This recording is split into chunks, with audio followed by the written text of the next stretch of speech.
السلام علیکم ورحمۃ اللہ وبرکاتہ۔ الحمدللہ رب العالمین، واشہد ان لا الہ الا اللہ وحدہ لا شریک لہ، واشہد ان محمدا عبدہ ورسولہ، صلوات اللہ وسلامہ علیہ وعلی آلہ وعلی اصحابہ ومن اہتدی بہدیہ واستنى بسنتہ الی یوم الدین، وبعد۔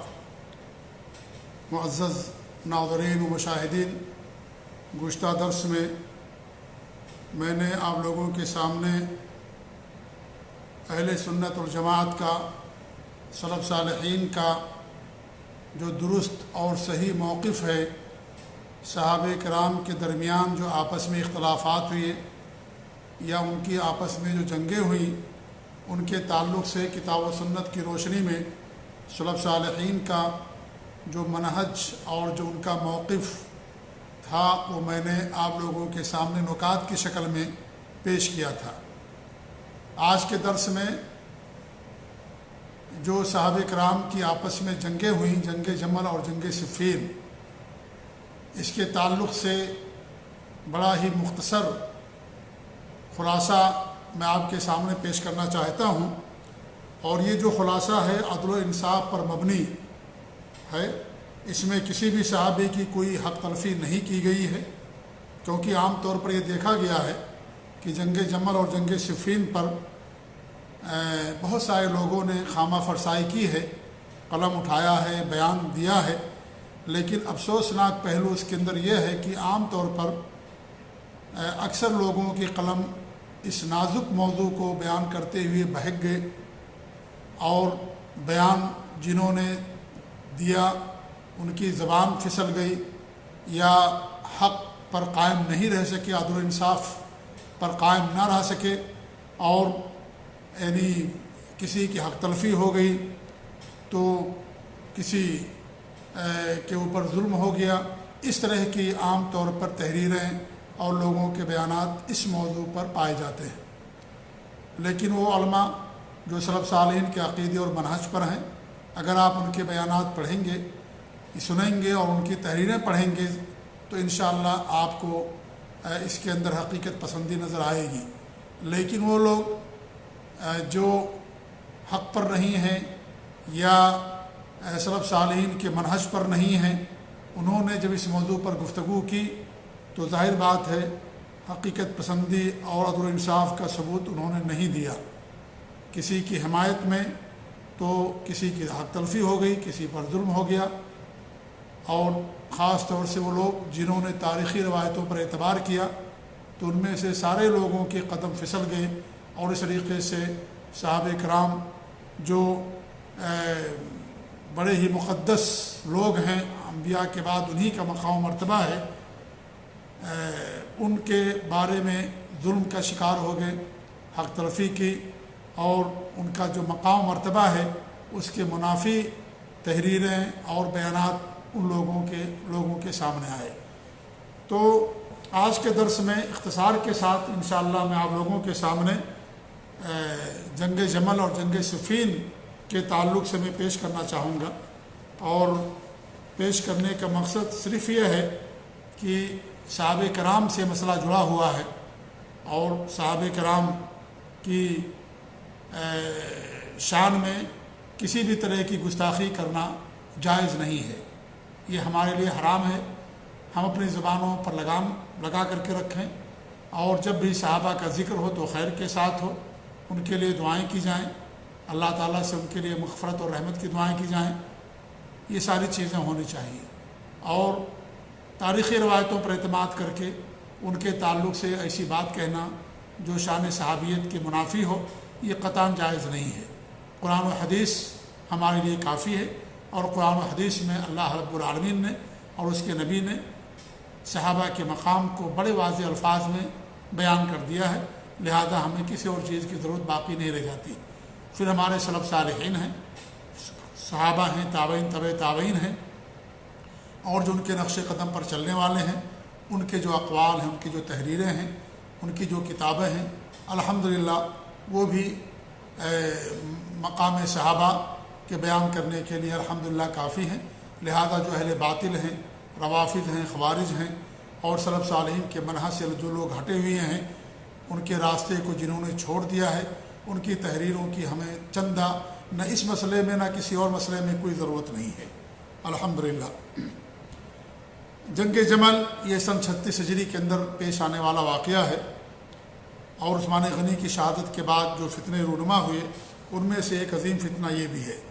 یہ جنگ نہ چاہتے ہوئے بھی امیر المؤمنین رضی اللہ تعالیٰ عنہ اور عائشہ و طلحہ اور زبیر رضی اللہ تعالیٰ عنہ اجمعین کے درمیان ہوئی، اور یہ بات اس سے پہلے میں نے غالباً بیان کیا ہے کہ عثمان غنی رضی اللہ تعالیٰ عنہ کی شہادت کے بعد جو حالات پیش آئے، علی رضی اللہ تعالیٰ عنہ نے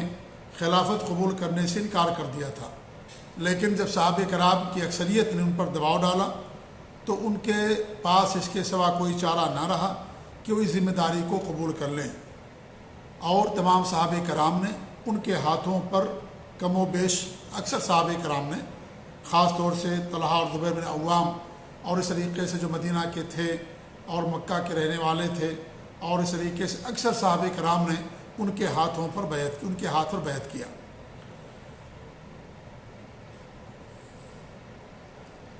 حضرت عائشہ رضی اللہ تعالیٰ عنہ حج پر گئی ہوئی تھی،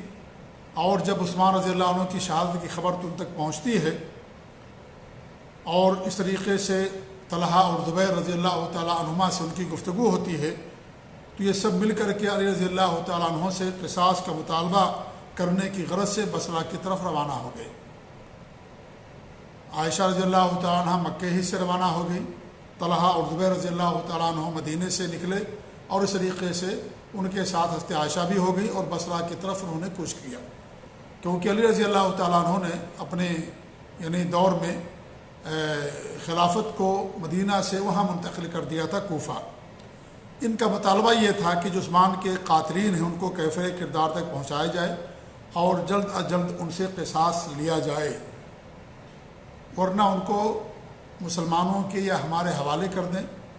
ہم ان سے قصاص لے لیں گے، انہیں قتل کر دیں گے۔ چونکہ علی رضی اللہ تعالیٰ عنہ کے ہاتھوں پر جن لوگوں نے بیعت کیا تھا ان میں اکثر صحابہ کرام تھے، جیسا کہ میں نے کہا، اور وہ لوگ بھی تھے جنہوں نے عثمان رضی اللہ عنہ کو شہید کیا تھا۔ انہوں نے بیعت اس لیے کیا تھا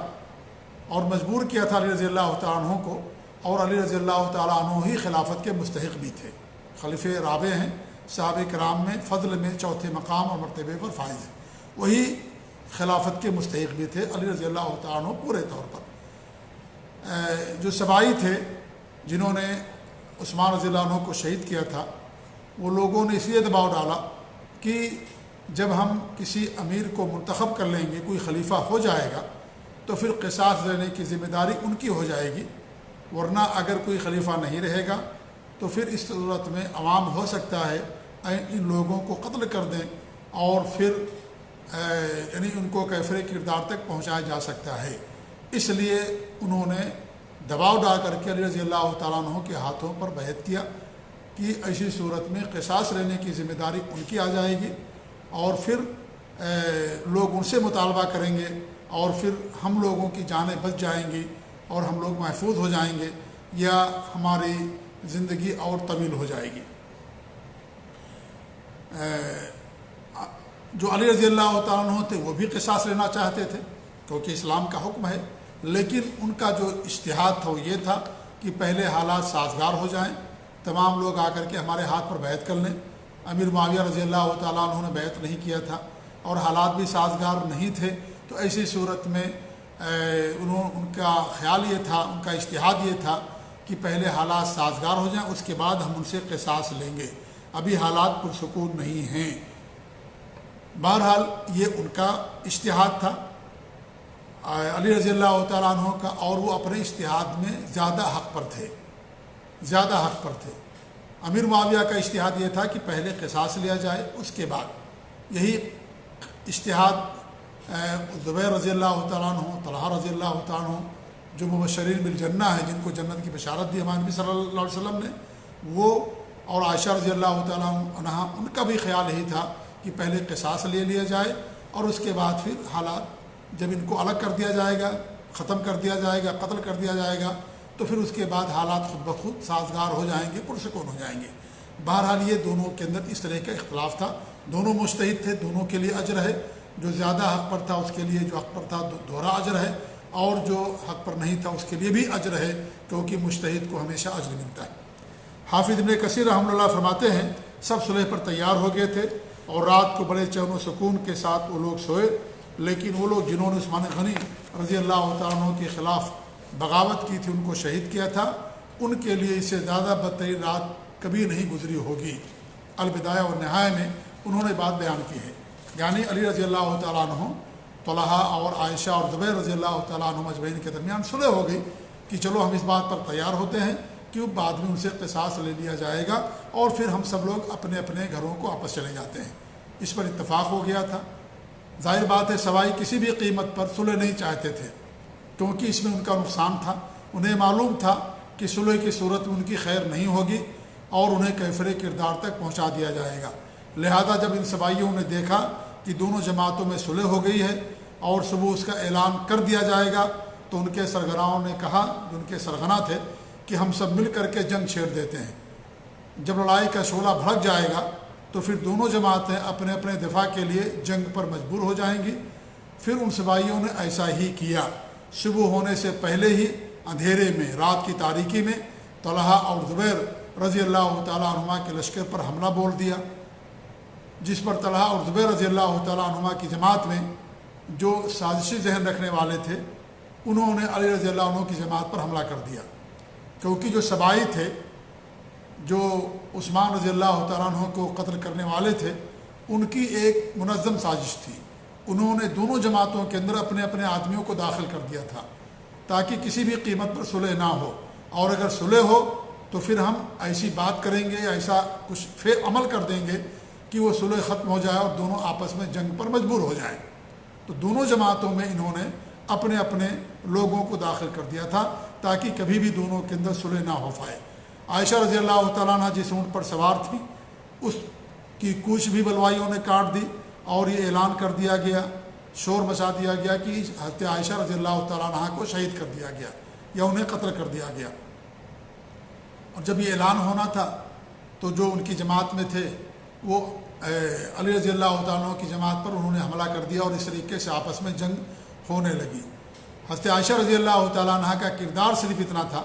کہ وہ قصاص کے مطالبے کے لیے بصرہ گئی ہوئی تھی، وہ جنگ کی قائد اور سپہ سالار نہیں تھی۔ انہیں اونٹ پر صرف اس لیے بٹھایا گیا تھا تاکہ ان کی مسلمہ شخصیت کے پیش نظر دونوں جماعتیں کسی صلح پر متفق ہو جائیں، اس لیے ان کو اونٹ پر بٹھایا گیا تھا کہ لوگ ان کو دیکھ کر کے ام المومنین ہیں، دونوں جماعتوں کے اندر اتحاد ہو جائے، اتفاق ہو جائے اور صلح ہو جائے۔ صرف اس لیے گئی تھی، وہ سپہ سالار نہیں تھی جنگ جمل کی اور نہ قائد تھی اور نہ ہی یہ اس مقصد کے لیے وہ گئی ہوئی تھی۔ جب ان کی اونٹ کی کونچ کاٹ دی گئی تو سبائیوں نے افواہ پھیلا دی کہ ان کو شہید کر دیا گیا،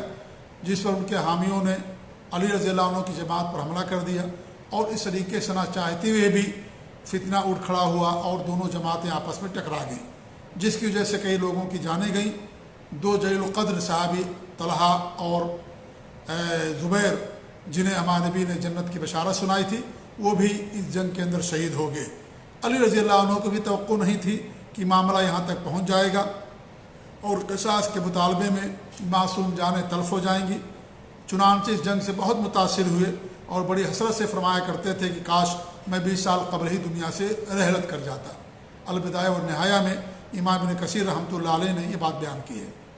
نہ وہ چاہتے تھے، نہ عائشہ اور نہ ہی طلحہ اور زبیر رضی اللہ تعالیٰ عنہ اجمعین، کوئی جنگ نہیں چاہتا تھا۔ عائشہ رضی اللہ تعالیٰ عنہ اونٹ پر سوار تھی، انہوں نے نہ لڑائی کا حکم دیا اور نہ لڑائی کرنا چاہتی تھیں، اور دونوں فریقین کے مسلمان بھی جنگ نہیں چاہتے تھے اور نہ ہی کوئی مسلمان جنگ چاہتا تھا۔ یہ سارا خارجیوں اور قاتلین عثمان کا کیا دھرا تھا، جو اپنے اوپر حد نافذ کرنے سے خوفزدہ تھے۔ ان لوگوں نے جھوٹی جھوٹی باتیں گڑھ کر کے دونوں فریقین کے خلاف خوب مشہور کی تاکہ ان دونوں میں اتفاق نہ ہو پائے، بلکہ انہوں نے اس سے آگے یہاں تک بھی کیا کہ دونوں جماعتوں میں اپنے لوگوں کو انہوں داخل کر دیا تھا، اور جب بھی دیکھتے کہ صلح ہونے والی ہے تو صلح ہونے نہیں دیتے تھے تاکہ مسلمانوں کے اتفاق نہ ہو، کیونکہ انہیں معلوم تھا کہ جس دن اتفاق ہو جائے گا یہ ان کی زندگی کا آخری دن ہوگا اور انہیں بھی قتل کر دیا جائے گا۔ شیخ الاسلام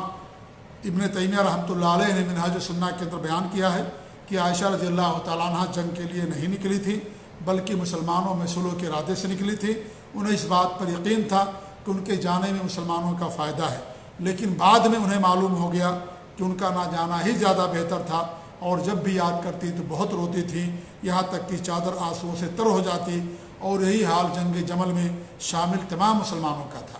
جو بھی شامل تھے جنگ جمل کے اندر، سب اس واقعے کو یاد کر کے روتے تھے اور کہتے تھے کاش میں اس جنگ کے اندر شریک نہ ہوتا۔ اسی لیے جو صحابہ کی اکثریت ہے وہ جنگ جمل اور جنگ صفین دونوں کے اندر شریک نہیں تھی، صحابہ کی اکثریت نہیں شریک تھی، اور جو شریک ہوئے اجتہاد کی بنا پر شریک ہوئے۔ لہذا دونوں حالتوں میں دونوں معذور ہیں، دونوں کے لیے اجر ہے۔ اور جو بھی جنگ جمل اور جنگ صفین میں مسلمانوں میں سے، صحابہ میں سے جو شہید ہوئے، سب کے سب جنت کے بالا خانوں میں ہوں گے،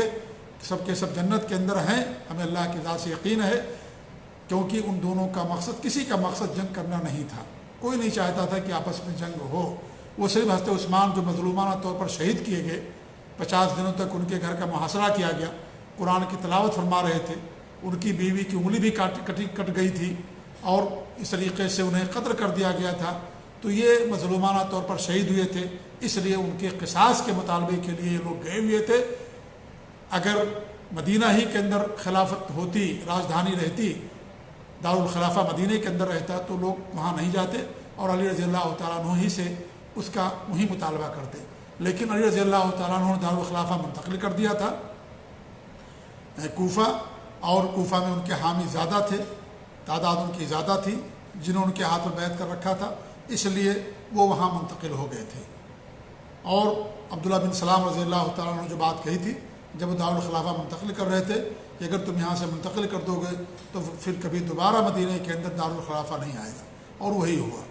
کہ دارالخلافہ وہاں چلے جانے کے بعد پھر کبھی بھی مدینہ دارالخلافہ مسلمانوں کا نہیں بنا۔ بہرحال یہ جنگ جمل کے بارے میں مختصر طور پر میں نے آپ لوگوں کے سامنے بیان کیا۔ ایک اور جنگ جو مسلمانوں کے درمیان، صحابہ کے درمیان ہوئی، جنگ صفین ہے، جو اس سے بڑی جنگ تھی، اور جنگ صفین کے اندر جنگ جمل کے مقابلے میں زیادہ صحابہ کی اور مسلمانوں کی جانیں تلف ہوئیں اور جانیں گئیں۔ جنگ صفین کا جو خلاصہ ہے وہ اس طریقے سے ہے کہ خلیفہ سوم عثمان غنی رضی اللہ تعالیٰ عنہ کی شفاقانہ اور مظلومانہ شہادت کے بعد علی رضی اللہ تعالیٰ عنہ خلیفہ منتخب ہوئے، جیسا کہ میں نے بیان کیا۔ شام کے جو گورنر تھے وہ تھے معاویہ بن ابی سفیان رضی اللہ تعالیٰ عنہ۔ وہ پورا ملک شام ان کی امارت میں تھا، وہ وہاں کے امیر تھے، اور وہ چاہتے تھے، اور اس طریقے سے وہاں کے لوگ بھی، کہ پہلے قاتل عثمان سے بدلہ لے لیا جائے اور ان کو ان کے کیفر کردار تک پہنچا دیا جائے، کیونکہ انہوں نے ظلم کیا ہے اور ایک خلیفہ راشد کو انہوں نے قتل کیا ہے۔ اور یہ مطالبہ صرف ان کی طرف سے نہیں تھا بلکہ پورے ملک شام کی طرف سے تھا۔ جو مطالبہ جنگ جمل میں شرکت کرنے والے صحابہ جیسے حضرت طلحہ، حضرت زبیر، حضرت عائشہ رضی اللہ تعالیٰ عنہم اجمعین کا تھا، وہی مطالبہ ملک شام میں رہنے والے لوگوں کا تھا، اور وہاں کے امیر معاویہ رضی اللہ تعالیٰ عنہ کا تھا۔ اس کے برعکس علی رضی اللہ عنہ کی رائے یہ تھی کہ حالات جب پرسکون اور اطمینان بخش ہو جائیں گے تو قاتلوں سے قصاص لے لیا جائے گا۔ بہرحال اس مسئلے میں دونوں میں اختلاف ہوا، اور اختلاف نے شدت تھوڑی اختیار کر لی، جس کے سبب طرفین میں جنگ صفین واقع ہوئی، جس میں مسلمانوں کی بہت ساری جانیں ضائع اور برباد ہوئیں۔ یہ بھی ایک دردناک حادثہ تھا، اور ہمارے نبی کی پیشین گوئی تھی کہ اس وقت تک قیامت نہیں قائم ہوگی جب تک مسلمانوں کی دو عظیم جماعتیں آپس میں قتال نہ کریں، ان کا دعویٰ ایک ہوگا اور ان کے درمیان بہت بڑا مقتل ہوگا۔ صحیح بخاری کی روایت ہے، علماء نے بیان کیا ہے کہ اس حدیث سے مراد جنگ صفین ہے۔ ایک طرف علی رضی اللہ عنہ تھے اور دوسری طرف کاتب وحی معاویہ رضی اللہ تعالیٰ عنہ تھے، اور یہ سن 37 ہجری کے اندر یہ جنگ پیش ہوئی ہے۔ جب علی رضی اللہ تعالیٰ عنہ خلیفہ منتخب ہوئے تو انہوں نے شام کے گورنر معاویہ رضی اللہ عنہ کے پاس خط لکھا اور ان سے بیعت کا مطالبہ کیا۔ جب معاویہ رضی اللہ عنہ کے پاس یہ پیغام پہنچا تو وہاں یہ خبریں پہلے ہی پہنچ چکی تھیں کہ کچھ صحابہ کرام نے بھی ان کے ہاتھ پر بیعت نہیں کی ہے، اور نہ ہی امیر المومنین علی رضی اللہ تعالیٰ عنہ نے قاتلین عثمان سے ابھی بدلہ لیا ہے۔ اسی طریقے سے خلیفہ سوم عثمان غنی رضی اللہ تعالیٰ عنہ کی جو خون آلود قمیض تھی اور ساتھ ہی ساتھ ان کی زوجہ نائلہ کی کٹی ہوئی انگلیاں بھی ان کے شام پہنچ چکی تھیں۔ معاویہ رضی اللہ تعالیٰ عنہ نے وہ قمیص اور کٹی ہوئی انگلیاں منبر پر رکھ دیں۔ اس دردناک منظر نے لوگوں کو رلا دیا اور لوگ عثمان غنی کی مظلومانہ شہادت کا تصور کر کے اور خون سے لت پت ان کی قمیص دیکھ کر کے زار و قطار روتے۔ انہی وجوہات کے پیش نظر معاویہ رضی اللہ تعالیٰ عنہ نے بیعت سے توقف اختیار کر لیا اور کہا کہ ہم بعد میں بیعت کریں گے۔ اسی دوران انہیں یہ بھی خبر ملی کہ ام المومنین عائشہ رضی اللہ تعالیٰ عنہ اور طلحہ اور زبیر رضی اللہ تعالیٰ عنہما مکہ سے بصرہ کی طرف کوچ کر گئے ہیں، جہاں وہ جا کر کے علی رضی اللہ تعالیٰ عنہ سے قاتلین عثمان کے خون کا مطالبہ کریں گے۔ ان تمام خبروں سے امیر معاویہ رضی اللہ تعالیٰ عنہ کو یہی بات سمجھ میں آئی کہ ابھی جلد بازی بہتر نہیں ہے اور توقف کرتے ہیں، اور جو حالات جس طریقے سے ہوں گے اس کے بعد ان کے ہاتھ پر بیعت ہم کر لیں گے۔ اسی دوران جنگ جمل کا واقعہ پیش آ گیا، جس سے صورتحال اور مزید خراب ہو گئی، جس سے معاویہ رضی اللہ تعالیٰ عنہ نے مزید یہ توقف اور انتظار کرنے کو زیادہ بہتر سمجھا، اور یہ سمجھا کہ ممکن ہے مستقبل میں کوئی راستہ نکل آئے۔ امام ذہبی رحمۃ اللہ علیہ نے لکھا ہے کہ معاویہ رضی اللہ تعالیٰ عنہ کو جب جنگ جمل میں طلحہ اور زبیر رضی اللہ عنہما کی شہادت کی خبر معلوم ہوئی تو انہوں نے قصاص عثمان کے لیے اہل شام سے مشورہ طلب کیا، جس پر تمام اہل شام نے بے ایک زبان ہو کر کے عثمان غنی رضی اللہ عنہ کے خون کا قصاص طلب کرنے کی تائید کی، اور یہ بیان کیا کہ فبایعوہ علی ذلک امیرا غیر خلیفہ، انہوں نے خلیفہ ہونے کے لحاظ سے نہیں بلکہ امیر ہونے کی حیثیت سے قصاص عثمان کے لیے معاویہ رضی اللہ عنہ کے ہاتھ پر بیعت کیا۔ یعنی معاویہ کو خلیفہ کے طور پر بیعت نہیں کیا انہوں نے، بلکہ امیر کے طور پر، صاف طور پر، کیونکہ امیر معاویہ رضی اللہ تعالیٰ عنہ نے کبھی خلافت کا دعویٰ بھی نہیں کیا، نہ اپنے آپ کو خلیفہ سمجھتے تھے۔ ان کا کہنا اور مطالبہ صرف یہ تھا کہ قاتلین عثمان سے بدلہ لے لیا جائے، ان کو قتل کر دیا جائے، ہم آپ کے ہاتھوں بیعت کرنے کے لیے تیار۔ علی رضی اللہ عنہ کا موقف اس سے الگ تھا، وہ کہتے تھے حالات سازگار نہیں ہیں، جب حالات سازگار ہو جائیں گے تب ہم ان سے قصاص لے لیں گے۔ یہی نکتہ تھا جس کی وجہ سے دونوں جماعتوں میں یا دونوں لوگوں کے اندر اختلاف تھا۔ امیر المومنین خلیفہ رابع علی رضی اللہ تعالیٰ عنہ کا خیال یہ تھا کہ چونکہ پورا شام معاویہ رضی اللہ عنہ کے زیر اثر ہے اور ان کے پاس بڑی فوجی اور نفری طاقت ہے، لہذا جب تک وہ بیعت نہیں کریں گے میرے اندر قوت نہیں آئے گی اور میں قاتلین عثمان سے بدلہ لے نہیں پاؤں گا۔ اس لیے ان کی اولین خواہش یہ تھی کہ معاویہ رضی اللہ تعالیٰ عنہ پہلے ان کے ہاتھ پر بیعت کریں۔ یہی وجہ ہے کہ معاویہ رضی اللہ عنہ کی بیعت میں تاخیر ان کے لیے پریشانی کا باعث تھا۔ ان کا یہ بھی خیال تھا کہ اگر معاویہ رضی اللہ تعالیٰ عنہ بیعت کر لیتے ہیں تو قاتلین عثمان سے بدلہ لینے میں زیادہ آسانی ہو جائے گی۔ بلا شبہ یہ ایک درست خیال تھا، حضرت علی رضی اللہ عنہ کا خیال درست تھا، ان کا اجتہاد درست تھا امیر معاویہ رضی اللہ تعالیٰ عنہ کے اجتہاد کے مقابلے میں، اور دونوں کے اجتہاد میں بنیادی فرق صرف یہی تھا کہ خلیفہ راشد علی رضی اللہ تعالیٰ عنہ قاتلین عثمان سے خون کا بدلہ لینے سے پہلے قصاص کا مطالبہ کرنے والوں سے اپنی بیعت چاہتے تھے، یعنی پہلے بیعت کرو اس کے بعد قصاص لیتے ہیں، جبکہ جو معاویہ رضی اللہ تعالیٰ عنہ اور جو ملک شام کے لوگ تھے ان کا اجتہاد یہ تھا کہ بیعت سے پہلے قاتلین عثمان سے قصاص لینا ضروری ہے، یعنی پہلے قصاص لو، آپ امیر المومنین ہو، خلیفۃ المسلمین ہیں آپ، بیعت پہلے قصاص لو پھر ہم بیعت کریں گے۔ اور عثمان غنی رضی اللہ تعالیٰ عنہ کی چچا بھائی تبری کے خاندان سے تھے، لہذا وہ اپنے آپ کو یہ امیر معاویہ رضی اللہ عنہ اپنے آپ کو عثمان غنی رضی اللہ تعالیٰ عنہ کے سے قصاص کے طلب کرنے کو زیادہ حقدار سمجھتے تھے۔ ان کا یہ بھی کہنا تھا کہ اگر علی رضی اللہ تعالیٰ عنہ قاتلین عثمان سے قصاص لینا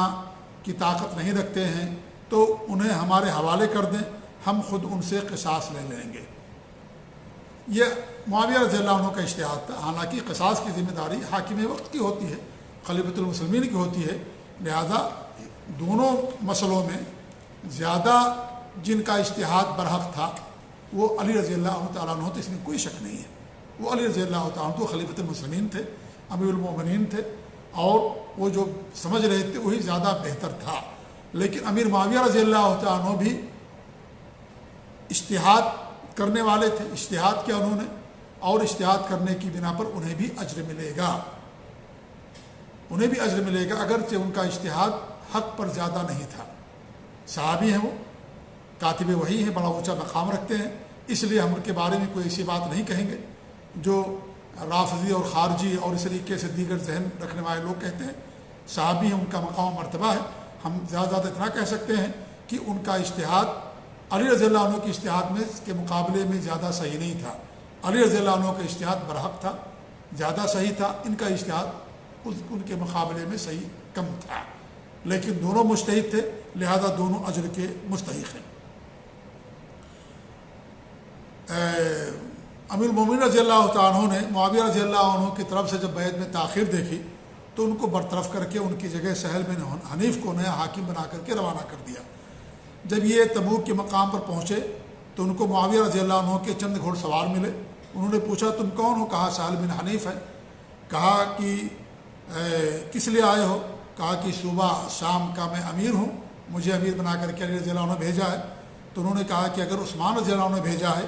تو اہلا و سہلا و مرحبا ہے، اور اگر کسی اور نے بھیجا ہے تو آپ یہیں سے واپس تشریف لے جائیے، اور ان کو وہیں سے انہوں نے واپس کر دیا۔ اس کے بعد دونوں جماعتوں کے اندر یعنی علی رضی اللہ عنہ میں اور امیر معاویہ رضی اللہ تعالیٰ عنہ کے درمیان خطوط کا تبادلہ ہوتا رہا، اور جس میں دونوں اپنے پہ نقطۂ نظر کو پیش کرتے رہے، لیکن افسوس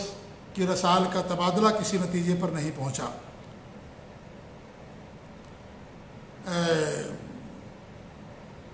یعنی کسی نتیجے پر لوگ نہیں پہنچے۔ ادھر امیر المومنین علی رضی اللہ تعالیٰ عنہ نے اور والی شام معاویہ رضی اللہ تعالیٰ عنہ نے لشکر کی تیاری کا حکم دیا۔ مقام صفین پر دونوں کی ملاقات ہوئی اور کئی دنوں تک وہاں ان کا قیام رہا۔ دونوں فوجیں آمنے سامنے تھیں، اس میں کوئی شک نہیں ہے، لیکن حال یہ تھا کہ دونوں کے دلوں میں کسی طرح کی کوئی عداوت نہیں تھی، نہ کوئی نفرت تھی، نہ کوئی کدورت تھی۔ دونوں فریق آپس میں ہنسی خوشی ملتے تھے، یہاں تک کہ مورخین نے ذکر کیا ہے کہ کسی نصرانی بادشاہ نے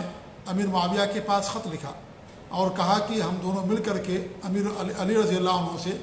جو ہے جنگ کرتے ہیں اور ان کی خلافت کو ختم کر دیتے ہیں۔ علی رضی اللہ یہ جب امیر معاویہ کے پاس یہ خط پہنچا تو امیر معاویہ رضی اللہ عنہ نے کہا کہ سب سے پہلی تلوار جس کی اٹھے گی وہ معاویہ ہوں گے۔ اگر تم علی کے پر تم نے حملہ کیا یا ان کے علاقوں پر تم نے حملہ کیا، سب سے پہلے جس کی تلوار اٹھے گی، سب سے پہلے جو میدان جنگ میں جائے گا وہ معاویہ ہوں گے۔ تو میرا سمجھنا کہ ہمارے درمیان کوئی اختلاف ہے، اور یہ کہہ کر کے اس شخص کو انہوں نے خاموش کر دیا۔ تو ان کے دلوں میں کوئی قدورت نہیں تھی، کوئی وہ نہیں تھا، یہ اللہ تعالیٰ کی طرف سے مقدر تھا، جو چیز ہو گئی اور اجتہاد کی بنا پر ہوا، لہذا دونوں اجر کے مستحق ہیں۔ دونوں آپس میں ہنسی خوشی کے طور پر ملتے بھی تھے، کسی کے ذہن میں بات نہیں تھی کہ ایک دن اس دریا میں جس سے وہ پانی پیتے ہیں، پانی کی بجائے وہاں خون بہے گا۔ بہرحال کیف صلح کی بار بار کوششیں کی گئیں، اور دونوں جماعتوں کے مخلصین اور خیر خواہان اس کوشش میں مصروف تھے کہ کسی نہ کسی صورت میں دونوں جماعتوں میں مصالحت ہو جائے، اتحاد ہو جائے۔ یہ بات کسی کو پسند نہیں تھی کہ مسلمانوں کی وہ طاقت جسے کفر و شرک اور طاغوتی قوتوں کا استحصال، جس کا مقصد طاغوتی قوتوں کا استحصال ہے، وہ آپس میں ٹکرا کر کے پاش پاش ہو جائیں۔ اس کے برعکس جو سبائی ٹولہ تھا، جو قاتلین عثمان تھے، خوارج تھے، وہ اپنی سازشوں میں مصروف تھا، اور جیسا کہ میں نے اس سے پہلے بیان کیا کہ انہوں نے دونوں جماعتوں کے اندر اپنے اپنے لوگوں کو شامل کر دیا تھا۔ جنگ جمل میں بھی یہی تھا کہ کچھ لوگوں کو انہوں نے حضرت عائشہ کے ساتھ کر دیا تھا، ان کی جماعت میں شامل کر دیا تھا، اور کچھ علی رضی اللہ عنہ کے جماعت میں شامل کر دیا تھا۔ یہی معاملہ جنگ صفین میں بھی انہوں نے کیا کہ جنگ صفین میں واقع ہونے سے پہلے امیر معاویہ کی جماعت میں بھی کچھ لوگوں انہوں نے شامل کر دیا، اور کچھ علی رضی اللہ عنہ کی جماعت کے اندر تو تھے، کچھ علی رضی اللہ عنہ کی جماعت میں تھے. تو اس طریقے سے یہ نہیں چاہتے تھے کہ دونوں کے درمیان اتفاق ہو جائے، کیونکہ صلح اور اتفاق کی صورت میں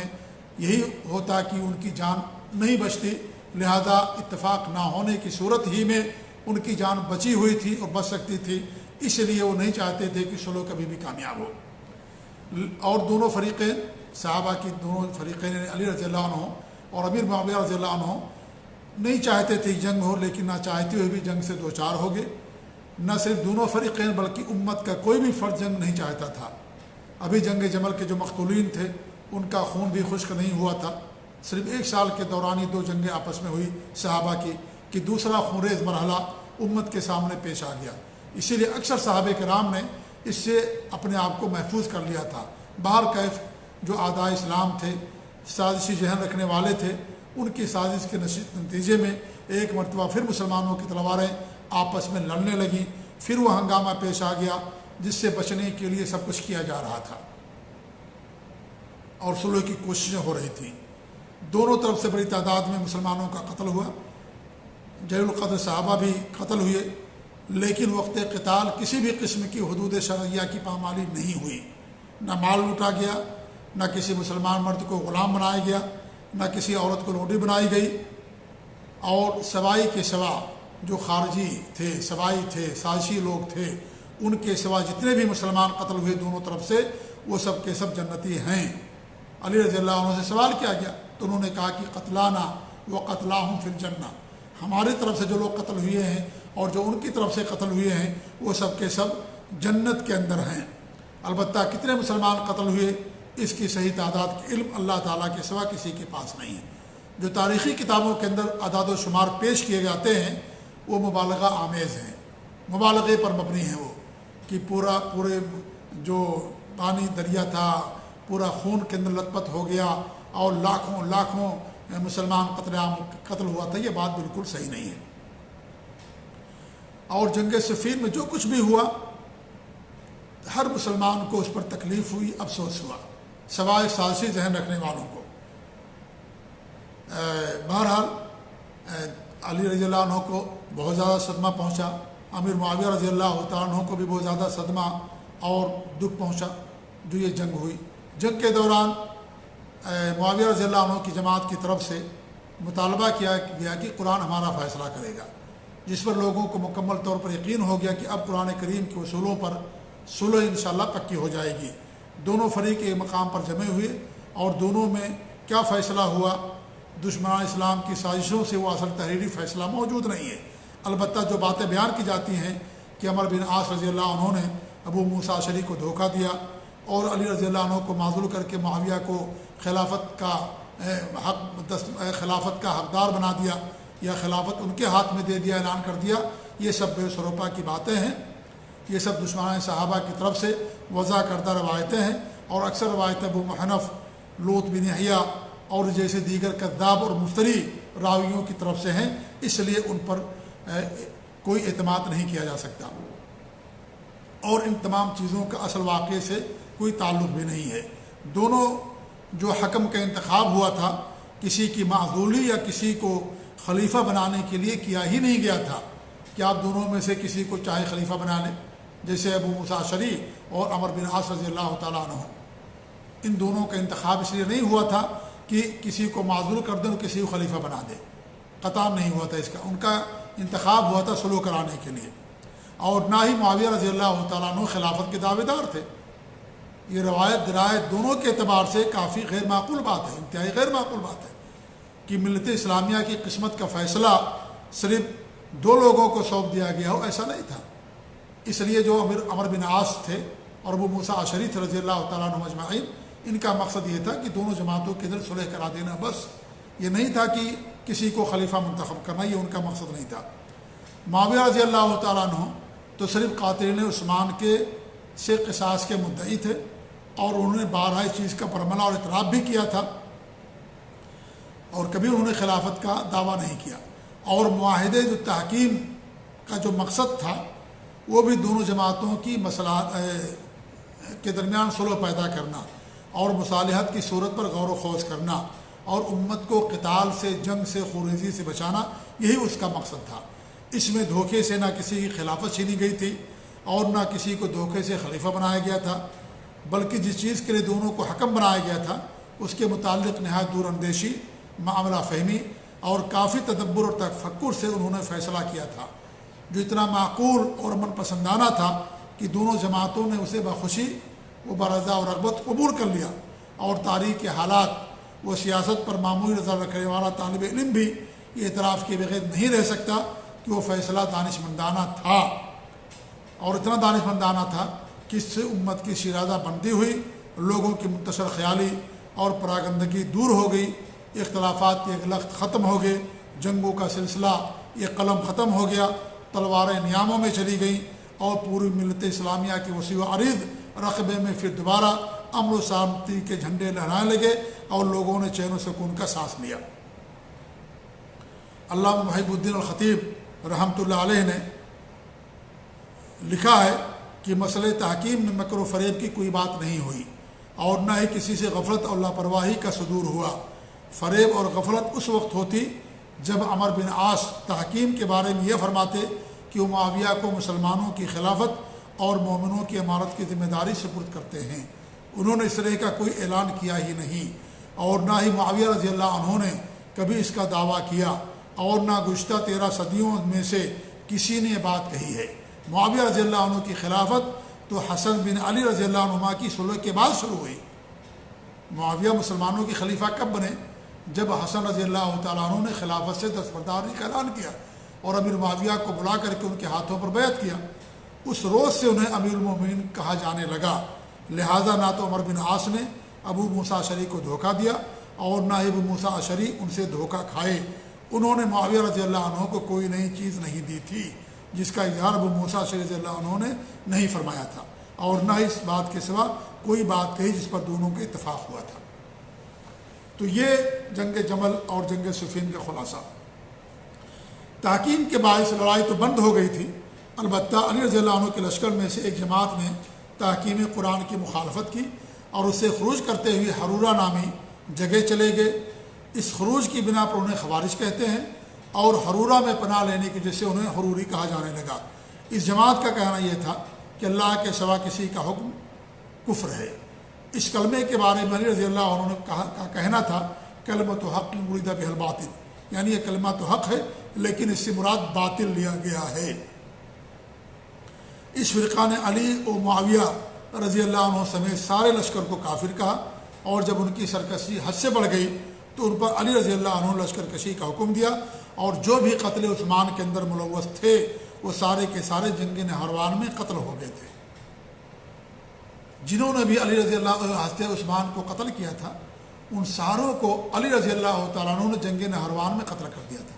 کیونکہ وہ سارے لوگ واقع تحکیم کے بعد وہ سارے لوگ نکل گئے تھے،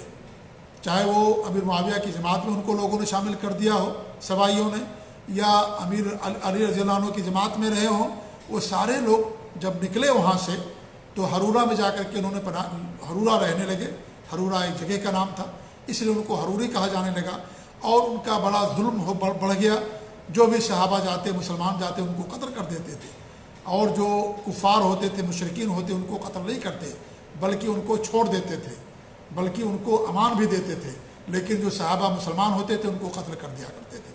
اور ہمارے نبی نے فرمایا تھا ان کے بارے میں کہ یقتلون اہل الاوثان، اہل الاسلام ویدعون اہل الاوثان، کہ مسلمانوں کا قتل کریں گے اور جو بت پرست ہیں ان کو چھوڑ دیا کریں گے۔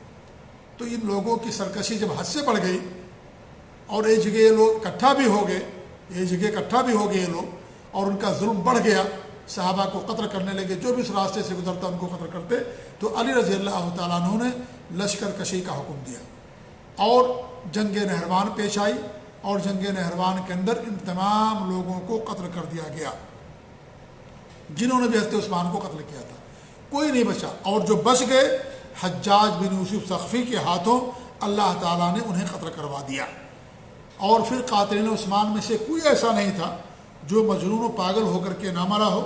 یا جس کو قتل نہ کر دیا گیا۔ یہ بھی ایک بات ہے، اگر جو بچ بھی گیا مان لیجیے کوئی، تو مجنون اور پاگل ہو کر کے مرا، جیسا کہ مورخین نے لکھا ہے، ورنہ عام طور پر جتنے بھی شریک تھے حضرت عثمان کے قتل کرنے میں ان سب کو قتل کر دیا گیا تھا نہروان کے جنگ میں، کوئی نہیں بچا تھا، اور جو بچے تھے حضرت امیر معاویہ حضرت حجاج بن یوسف ثقفی نے ان کو جو ہے قتل کر دیا گیا تھا۔